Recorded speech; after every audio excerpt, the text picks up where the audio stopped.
une machine à remonter le temps.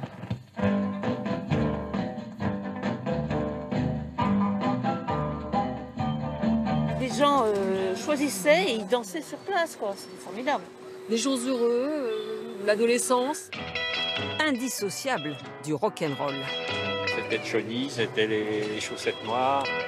Le jukebox, appareil mythique, incontournable au cinéma et qui connaît une seconde jeunesse.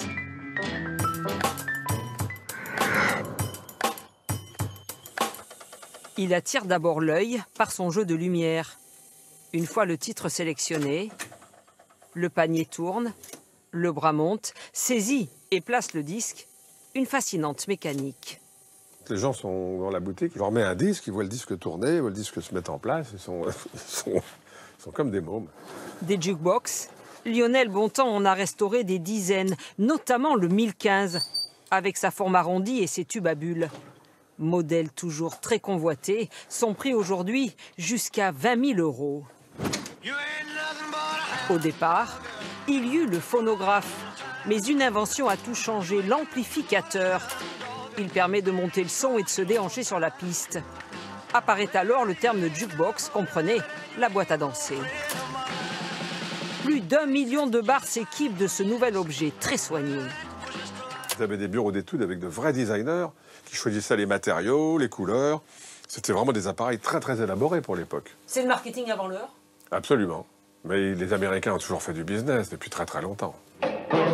C'est l'âge d'or du jukebox.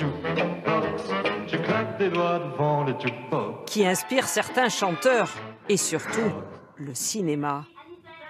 Partout, les scénaristes le plébiscitent.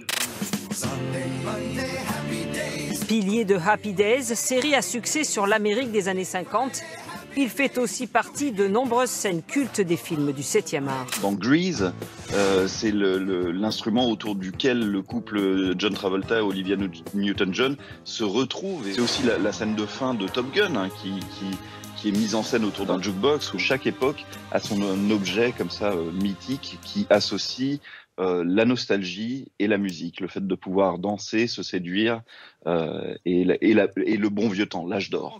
Un temps symbole d'insouciance qui explique le retour en force du jukebox. On s'arrête en 62 pour une raison toute simple. Éclipsé par les cassettes, les CD et les sites de musique en ligne, le jukebox résiste. Il y a bien sûr les collectionneurs accros aux modèles d'époque et il y a ceux qui les modernisent. Parmi eux, Mathieu de Folie qui a créé sa société. Et voici son dernier modèle. On va pouvoir la contrôler à distance par une application, tout simplement, qui va l'activer. Le principe, c'est d'avoir un bel objet qui vous permet de mettre en valeur votre musique. Des jukebox 100% français, vendus en moyenne 23 000 €. On va s'adresser à une population qui aime le vinyle, qui aime le son analogique, qui aime aussi le bel objet design. Et en complément de tout ça, nous, les amplificateurs qu'on met dedans, nous permettent quand même d'avoir accès à tout le champ des musiques numériques. Version rétro ou ultra moderne, les jukebox ont encore devant eux de beaux tours de piste.